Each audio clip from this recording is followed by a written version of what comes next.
क्या लगता है जिस तरह से चुनाव है, पहले होता था 2 ही पार्टियाँ होती थी कांग्रेस और एक बीजेपी। अब ये त्रिकोणीय समिति बन रही है या फिर आप अपने आप को कहीं देखते हैं क्योंकि 2 जो टर्म थे उसमें कांग्रेस ने कुछ अच्छा नहीं किया, तो इस बार किस तरह से अपने आप को देखते हैं? द्वारका विधानसभा में मैं यहाँ पे 5 साल पहले विधायक रहा और द्वारका विधानसभा का कहने का नाम द्वारका ज़रूर है, मगर द्वारका विधानसभा पिछड़े इलाकों में से एक था। 5 साल में मैंने यहाँ 2015 और 20 के बीच में यहाँ पे विकास के कई काम करवाए। बस गिनती होना बाकी है, उनका तीसरा स्थान निश्चित है। आम आदमी पार्टी निकम्मेपन की सीमा पार कर चुकी है। बौखलाहट, घबराहट, हार का डर, सत्ता से चिपके रहने की आदत उन लोग से ये सब बुलवा रही है। आम आदमी पार्टी बहुत पुराने समय से, अपनी पैदाइश के समय से भारतीय जनता पार्टी और संघ के माध्यम से फंडेड है और केवल एक ही काम के लिए पैदा की गई थी, और वो थी कि कांग्रेस पार्टी के वोट का विभाजन करे, और वही काम आम आदमी पार्टी करती आई है। चाहे वो चुनाव उत्तराखंड के रहे हों, गोवा के रहे हों, गुजरात के रहे हों, उत्तर प्रदेश के रहे हों। राजधानी दिल्ली में विधानसभा चुनाव है और विधानसभा चुनाव को लेकर सभी पार्टियां दमखम भर रही हैं। सभी पार्टियों के प्रत्याशी मैदान में उतर चुके हैं। हालांकि अभी तक बीजेपी की लिस्ट नहीं आई, लेकिन कांग्रेस और आम आदमी पार्टी के जो प्रत्याशी हैं मैदान में उतर चुके हैं। आज हम मौजूद है द्वारका विधानसभा में, जहाँ पर जो कांग्रेस से प्रत्याशी हैं आदर्श शास्त्री जी, हम उनसे बातचीत करेंगे। सर, सबसे पहले यही क्वेश्चन है कि मुद्दे क्या होंगे आपके?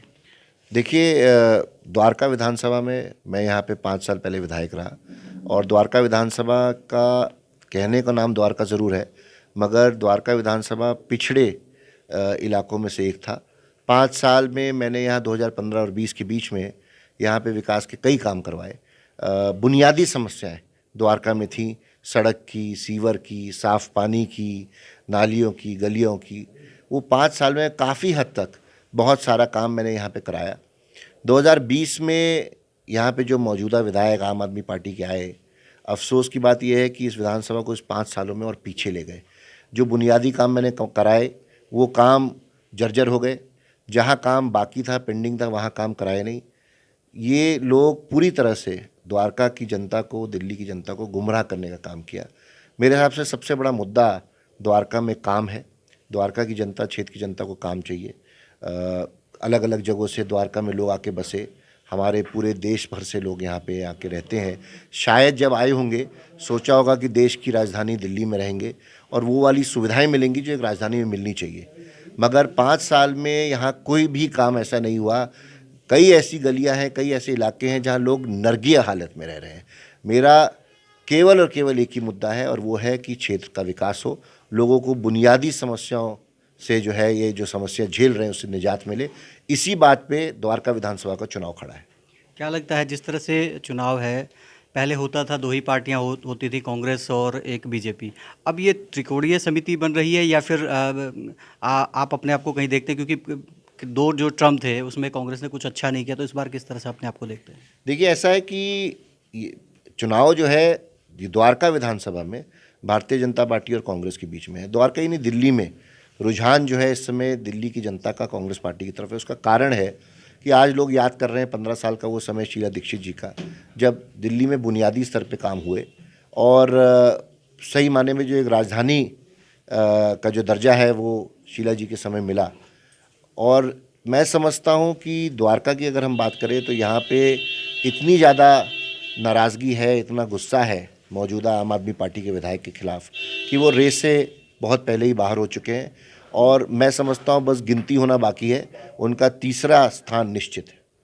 जिस तरह से आम आदमी पार्टी लगातार निशाने साध रही है, अब आम आदमी पार्टी का कहना कहीं ना कहीं जो है बीजेपी और कांग्रेस एक हो चुकी है। जो कांग्रेस की जो लिस्ट बनी है वो बीजेपी ऑफिस में बनाई गई है, क्योंकि संदीप दीक्षित हो गए, फरहान सूरी जी हो गए, इनको लेकर काफ़ी जो नोकझोंक चल रही है, उस पर क्या कहेंगे?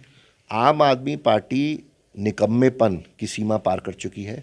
बौखलाहट, घबराहट, हार का डर, सत्ता से चिपके रहने की आदत उन लोग से ये सब बुलवा रही है।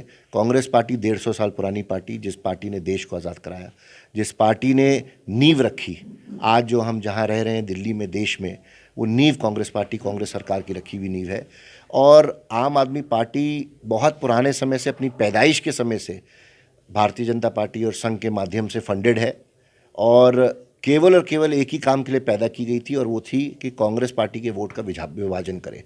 और वही काम आम आदमी पार्टी करती आई है, चाहे वो चुनाव उत्तराखंड के रहे हों, गोवा के रहे हों, गुजरात के रहे हों, उत्तर प्रदेश के रहे हों।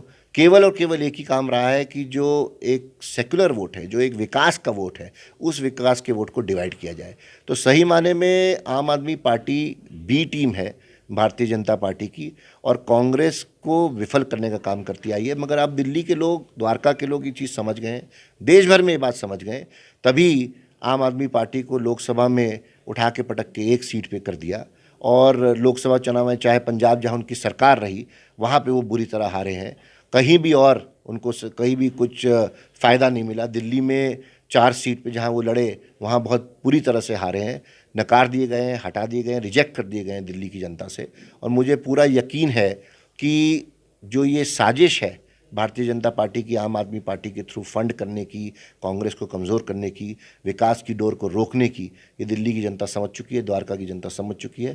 पूरी तरह से मजबूती से दिल्ली और द्वारका में लोग विकास और काम के साथ कांग्रेस पार्टी के साथ जुड़ रहे हैं। सर, आज प्रधानमंत्री का भाषण भी सामने आया जिसमें कि उन्होंने आपदा से संबोधित किया, तो इसका कितना फर्क पड़ेगा विधानसभा चुनाव पे कांग्रेस के लिए?